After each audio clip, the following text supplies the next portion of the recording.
Follow me and ponder the question, what if?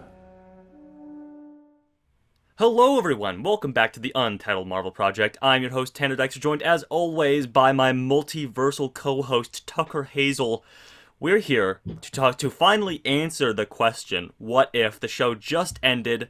We watched every single episode separately, I might add. So I don't really know Tucker's view on a lot of these, the latter half of the season. We did watch the first half of the season and review it. That card's in the corner if you want to watch our thoughts on that. But here will be our thoughts in length on the latter half of the episodes, the series as a whole, and our complete ranking of every single episode. Yes. And if you want to see more meticulously thought out and ranked content like that, you should subscribe to Backlog Banter. We love doing a ranking at Backlog Banter. Right here, yeah. If you want our more in-depth thoughts like you'll get in this video, you should join the Discord channel. That link's in the description. And while you're down there, give this video a like. Why don't you? Why wouldn't you? Tucker, why wouldn't they? I think probably because they're dying of typhoid fever. That's really the only excuse that I could possibly give. Wow. Yeah. Well, unless you're dying of typhoid fever, which I'm pretty You sure have is to an be eradicated disease, please give this video a like. But Tucker, enough faffing about. Let's talk about What If, a show that I think is bad to decent on the whole. No, yeah, that is where I'm landing as well. I mean, we're going to talk about each of these episodes and our thoughts on them a little more specifically. But I think the problem with this is just it feels all over the place. Yeah. Some stories are just work so much better for the episodic format than others. Some are significantly more interesting than others. The animation quality is all over the place. The voice acting quality is all over the place.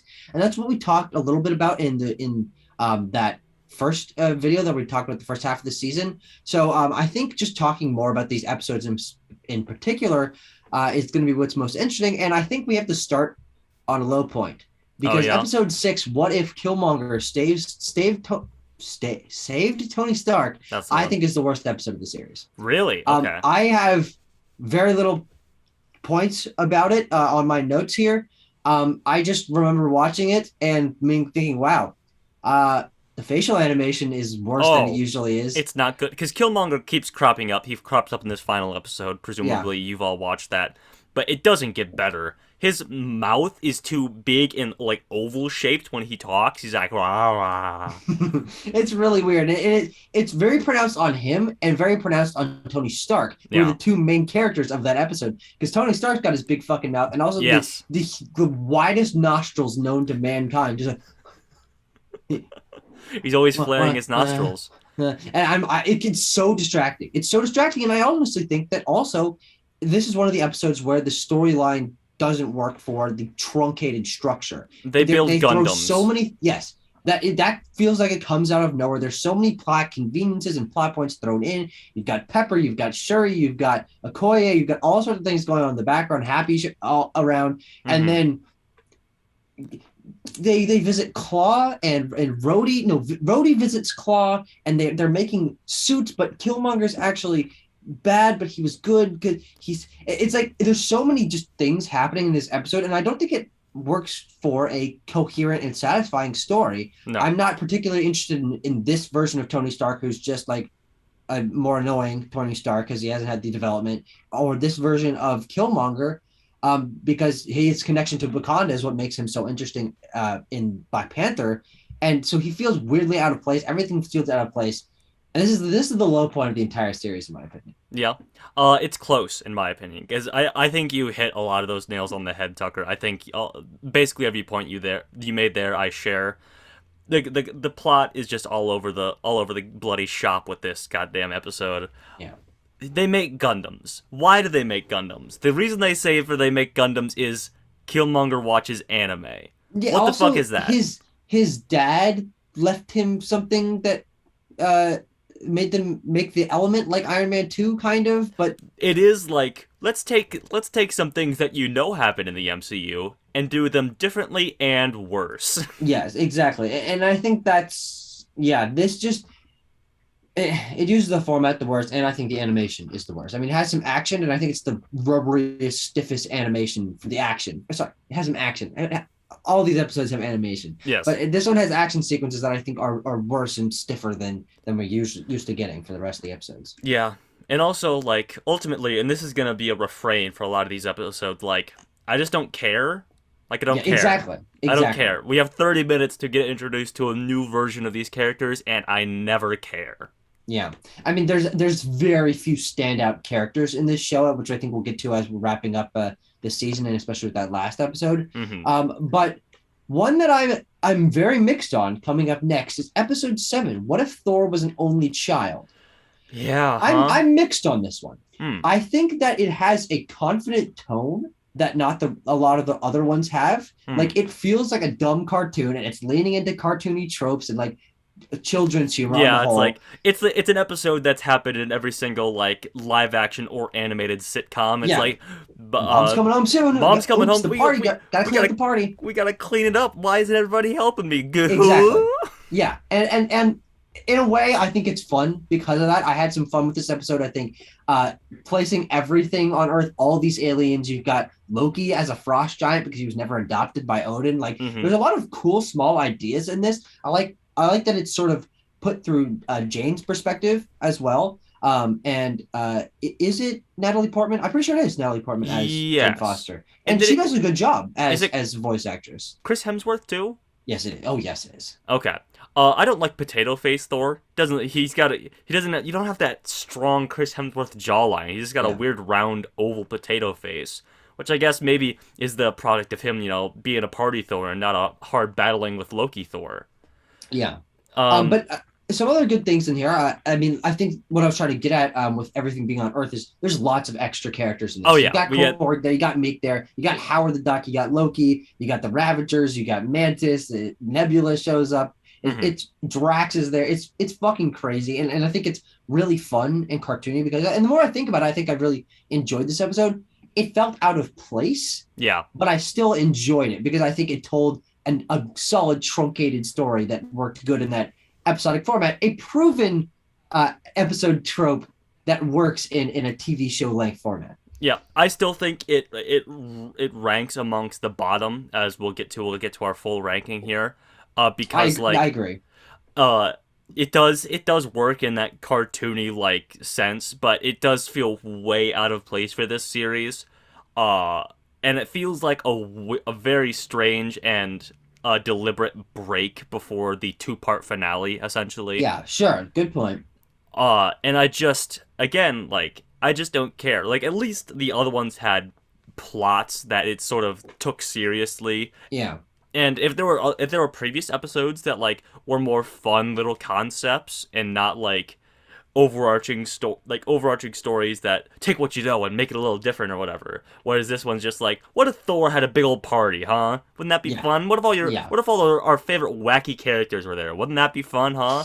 It's kind of just a weird fan service episode in a way. And I do enjoy it because of that. I just kind of almost wish that the show had been more half and half, taking Hmm. itself seriously in sections, but able to let go and do fucking anything like this, where it's not beholden to the plot of any specific movie. They're introducing Captain Marvel shows back up because Oh yeah. they use her pager they're like, this is the crazy thing that happens in this universe. We got to get rid of Thor. So they have a really great battle. I think that's one of the best Yes, battles I in agree. the series. That animation But- is great. I had forgotten about that. And even that battle is cartoony because they're punching each other and they around the earth literally, and they like go Yeah. to Stonehenge and they go to Paris or whatever the hell. Yeah.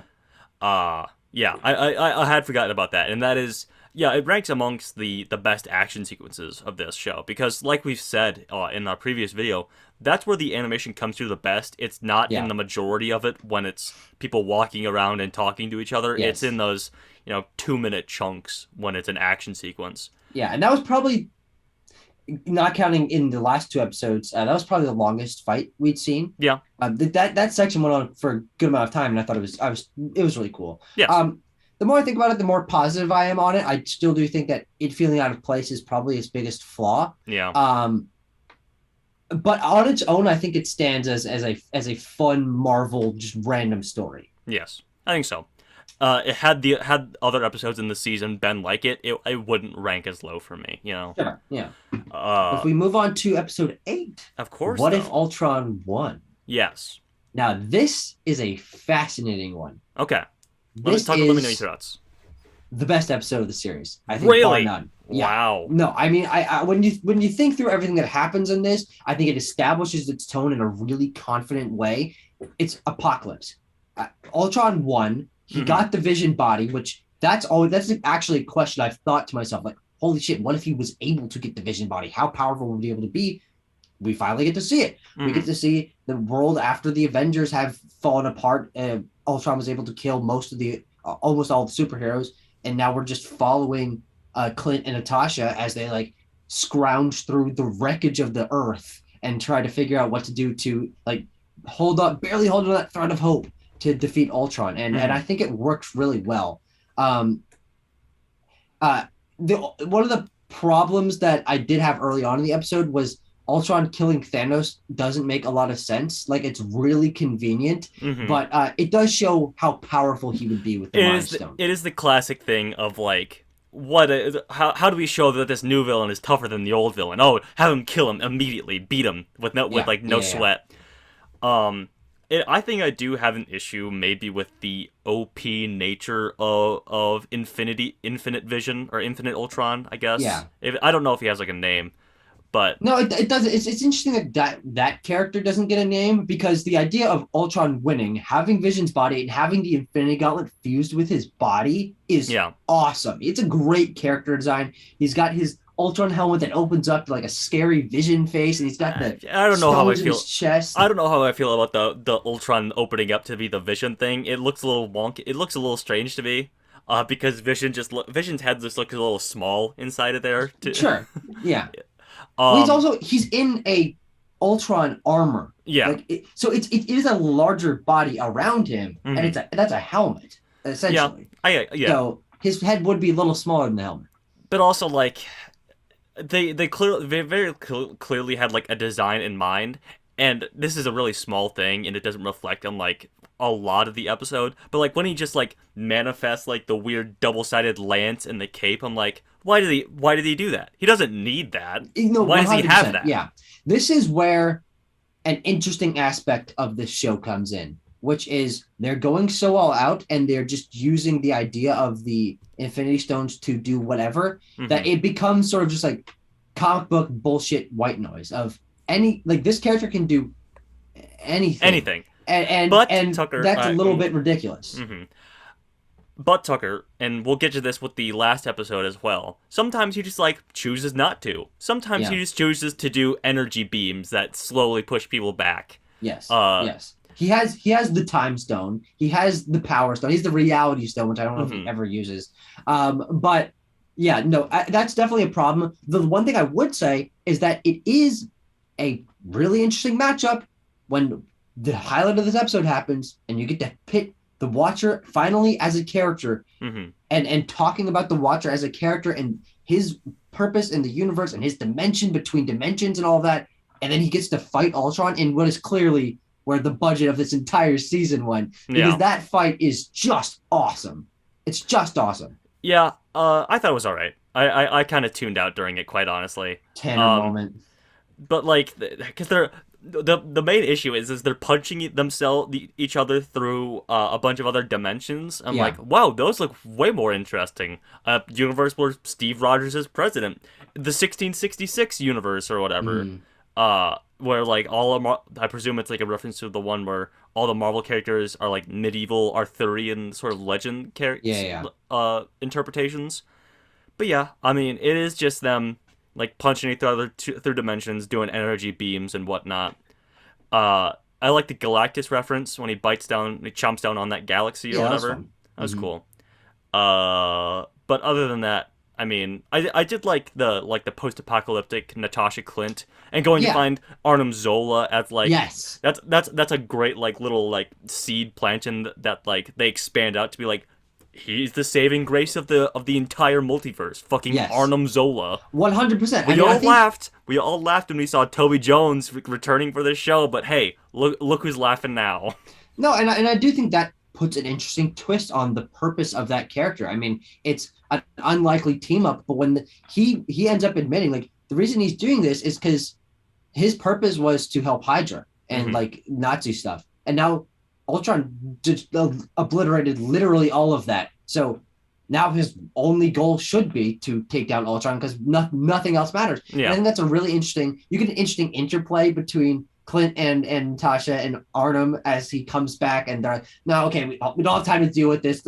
Let's just figure this out, and they have to fight off the Ultron drones that are coming after them, and that really awesome shot of Clint sacrificing himself and shooting the bow down the thing with. That's pretty cool. This show really has a mind for like, all right, what's gonna be like the splash page of this episode is like, and it's very clear when they want to do that. This is the episode where that's the most clear. Yeah. But I think it actually works the best because of that, because it's consistent. Like, oh, this is a cool shot. Like, this is framed. The colors are interesting. Like, the lighting's coming in from above. And you constantly get those, whether it's in the Ultron fight or just seeing Clint and Natasha in a, like, dilapidated world. There's the really cool shot composition here in a way that a lot of the show didn't really have. No. Two other things. I really liked when the Watcher was, and Clint was, like, going through the box, and the Watcher's like, it's right there. Fucking, it's right there. Fuck. Yeah, fucking idiot, just go one box to the left. See, I think the reason why this episode works the best, I think, of the entire series for me, is because it uses an interesting question, what if Ultron won? It brings the Watcher to the forefront more, gives him some more explanation and some more character, personality. He talks about himself and his purpose and fighting against that and wanting to help but not being able to intervene. He's a character now from this episode. I think their fight is awesome, one of the best fights in the series, and I'm interested in the Clint and Natasha Apocalypse storyline. So from every angle, I do think that this works the best. I mean, it does the multiversal stuff best with Ultron and Watcher being forefronted, and it does a small-scale storyline of just Clint and Natasha trying to save the world really well. It's a small cast, so it works well in a truncated time, and I think this episode just shines the brightest out of all of them. It is a bit of a suspension of disbelief that, like, of all the Avengers, Clint and Natasha lived. Of literally everybody on the planet, the two worst Avengers lived. Get out of here. They explained that with something, like, before they realized what was going on, Ultron was able to kill the main team of Avengers or something like that. They nuked the entire planet, first of all. Yeah. And and Clint and Natasha were in the air.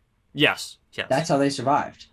And the other thing, they really fucked themselves. They both could have lived if they just left Arnim Zola with his legs or whatever, or like with his because that's where his rockets are, and he could have just blasted them both out of there and away from all the other Ultron bots if they just left him his legs. But I do like that they break the legs and he's like, "What the heck are you doing?" Like, I think that's an interesting interaction. And then obviously, they would be they are two highly trained super super spies or whatever. So they're like, let's not give a Nazi an Ultron body. Yeah, let's give him half of one. But Tucker, we've come to the end. We've culminated with the final episode where we finally enter the question of what if, and it's what if the Watcher broke his oath. Oh, yeah, that's the one. Thank you. Say it along with us, everyone. Tucker, I thought this episode was middling. I thought it was okay. Yeah. I can appreciate that you found a lot to like in episode 8, but this goes right along with it in my mind, where it's like, it's maybe like in the upper echelon, but that is basically just okay. Yeah. Because we get a combination of all our favorite characters from all the episodes of What If: Captain Carter, Party Thor. Yeah. Killmonger.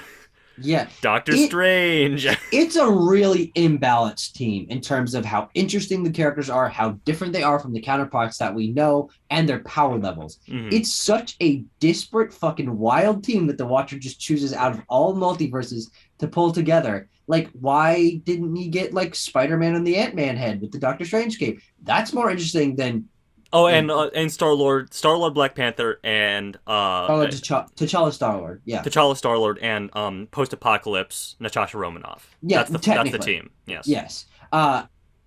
It's really weird because first off, one of these characters we were not introduced to because their episode got scrapped from season 1, which is Gamora. Oh, yeah. I Yeah. completely forgot.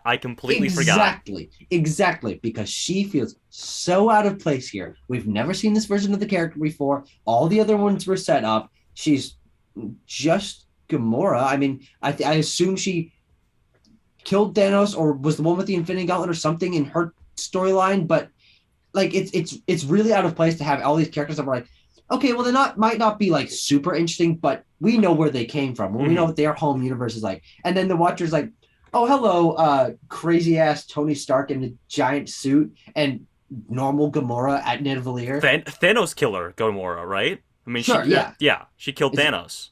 Exactly. And this is like, okay, we're gonna choose you. Gamora's like, huh? Oh, what? Wait, who is this? Tucker, thank you for bringing. You can finish your thought, but I have something to say. I have a wacky sort of headcanon for what happened with this. But go ahead. What were you gonna say? Well, I mean, we know what happened with this, with the universe or the episode. Oh, I meant the episode in like a real world macro sense, because if everyone remembers back, What If was supposed to be 10 episodes. That's why I said there was a scrapped episode. It's happening in season 2. They said they scrapped that episode. Oh, I didn't know that they had said that they moved it to season 2. Yeah. But why? Why did they do that? I honestly thought There's it was concept art. I thought there was some like behind the scenes, like they ran out of money for this project or something, and like moved it over. It's possible. I think possible. so. Yeah. Because this episode was clearly planned and like intended to be tied into the rest of that series, with her being that final member. Mm-hmm. But and I think that's my biggest problem with this. It's a cool idea for the Watcher to break his oath and gather an Avengers from across the multiverse. That's awesome. Yes. But this Avengers? Yes, this Avengers is where it's weird. Captain Carter, one of the highlights of the show. An interesting spin on the character with actually a unique name and all that. Strange Supreme, the evil Doctor Strange. Fascinating character. Easily second best character. He plays an interesting role. He has a different power set. He's a different look. Thanos Killer Gamora is probably, if we had gotten their episode, which I assume is like, maybe like, do you know, have they said what the episode it was? Would have been called? No, I don't know. I think this is my presumption for season 2. I think it's, what if the, I know, Tony Stark lived. Shit, that doesn't work. I was going to say, what if it was the opposite, Avengers got snapped? That's a whole... But yeah, Tony Stark also died, so never mind. Where was I? I was going to the carriage. Thor he's really just Thor without the development, which is pretty lame. Yeah. Killmonger is highly underutilized in this episode, but also not that interesting. And also just like transparently evil, that he's going to betray them all because he's like lurking in the background while they're all planning. He's like, what's this guy fucking up to? What's he going to pull at the end of the episode or whatever to undermine all of this? It's so obvious. It's just weird, and I think that team is obviously what the focus of the episode is, but I think it also makes it just feel like, oh yeah, we needed to pull all this together, like we needed to have a big fight at the end of this show, but it doesn't really feel in place, like because the Watcher breaking his oath doesn't feel like a huge deal. No, he just does it. Yeah.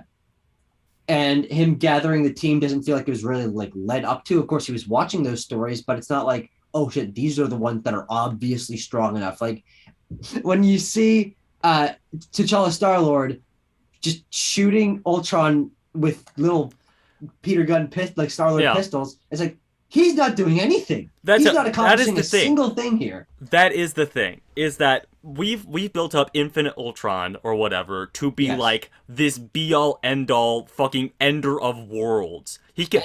Every world. He says the line, I can end a universe with a thought. Which is fucking wild and pretty badass. And we believe it. We saw it. We've seen him destroy a handful of universes, and the Watcher believes him to be the greatest threat to the multiverse. And so he gets like a B tier list of characters to go through. The only one that feels like in place is Strange Supreme. Yes, like Doctor Strange Supreme feels like he could take him on his own. He's doing most of the work in that episode, by the way. He gives everyone a fucking magic shield that comes out of nowhere and just tanks all the hits. Yes. Like, And none he's of them like, get oh hurt. no, the shields are breaking down, but then they last for another 5 minutes of being Yes. beat around. And again, another big. I brought this up earlier, but Infinite Ultron just like uses energy beams and he like Yeah. blasts at people and like hits them with Yes. rocks or whatever. He uses the Time Stone once, At time. a Yes. time. No reality stone. It no is- mind stone. No time stone once. A power stone, I guess, is just the blasts of The energy. beams. There's probably, if you compiled it all, there's probably 3.5 to 5 minutes of footage of characters just like holding back a beam of like various characters just, oh we're holding out, oh no. Yeah. And it's just super lame. It's just super lame. I don't know what to say. Yeah. It's a really mediocre ending for all of this. I mean, they try their best to tie it together, saying like, we were able to send these characters back to the universes. You have episode 8, Natasha sent back to episode 3. Yeah. Which is an interesting idea, but also the Watcher said, no, I can only send you back to universes.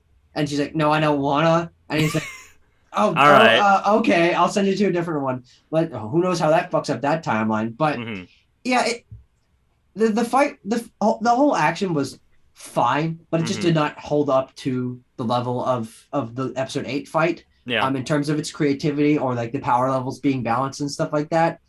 So yeah, and this one was also I think it was better in terms of the facial animation. I mentioned that to you in that opening sequence where Captain Carter and like Winter Soldier Natasha are talking. Their facial animation actually looks good, and I'm like, good. Whoa, hold on, this is not my what if.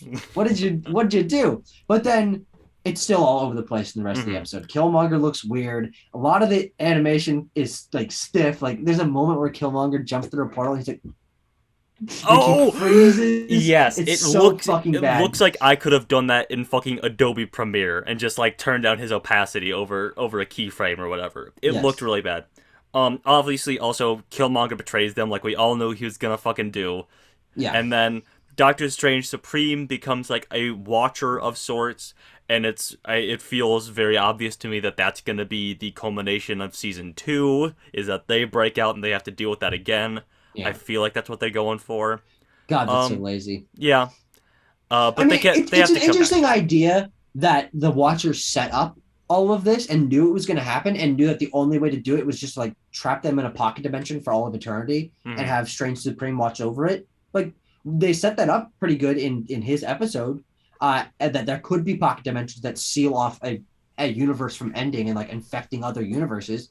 So that's a cool idea, but it does feel like it feels kind of like a cheap ending. It's like, well, we're not actually going to wrap it up. It's just going to be like literally in a bubble. Yeah. Who wins? Nobody wins. We're putting Exactly. we're putting a pin in it. We're putting a pin in it. No, we'll come back for season 2.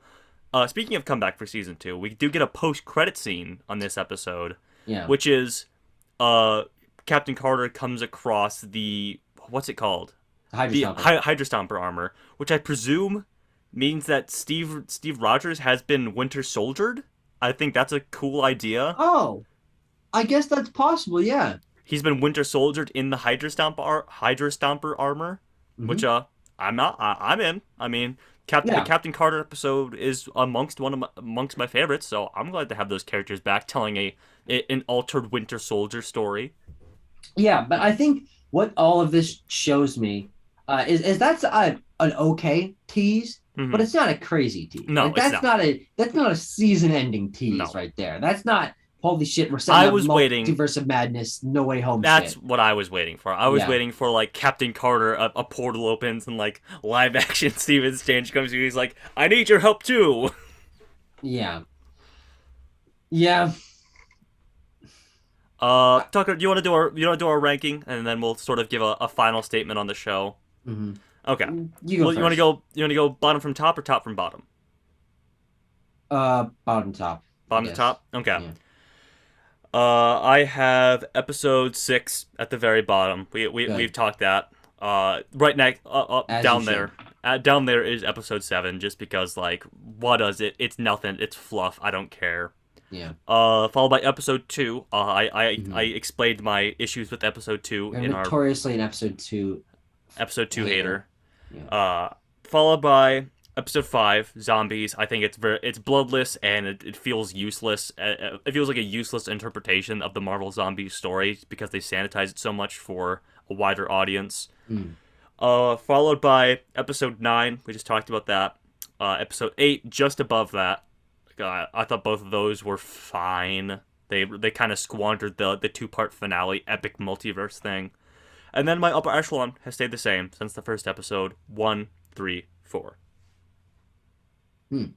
Okay, well, we have a couple similarities. Yeah. Because I got to start off with my worst, number 6. Yep. Yes. And then 3 down there for me. I talked last week about how underwhelming that episode was. And then I'm actually going 9. I think it was just such a hugely underwhelming ending. That's fair. That just felt unsatisfying and was rushed and like showed all the weaknesses of this show. A couple cool ideas did not save it. And then I'm gonna go 7 right above that, which I think, as I said, I enjoyed it, but it fell out of place. And then 1 in the middle, 2, and then 5, 4, 8. I think 8 and 4 are the clear standouts. Though I have a personal soft spot for episode 5, as I talked about last week. So that's sort of my upper echelon. I can see the argument for 1 being a little bit higher.